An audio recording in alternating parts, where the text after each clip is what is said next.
Welcome to Blizzard Fire. We hope this video helps fire up your solution. In this video, I will explain how to use stereo mix as a microphone. This powerful feature allows your computer's output audio to be routed back as an input, essentially making what you hear also what others hear or what gets recorded. It is incredibly useful for sharing system sounds during calls or capturing audio from applications directly without external loops.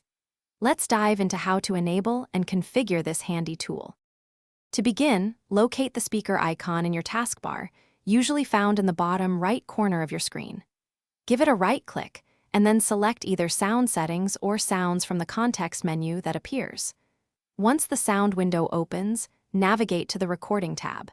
If you do not see stereo mix listed, right-click an empty area within the window and ensure Show Disabled Devices is checked. Now that you have found stereo mix, right-click on it and select Enable if it is currently disabled.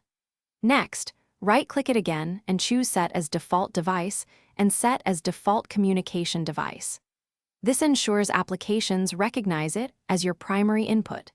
You can also go into its properties and select the Listen tab, then check Listen to this device to monitor what stereo mix is picking up through your headphones.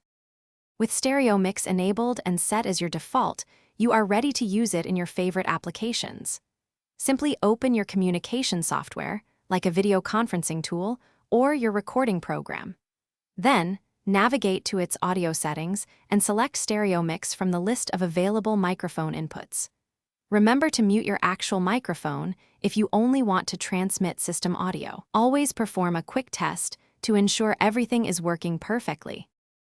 Thanks for watching. If you found this helpful, don't forget to like and subscribe.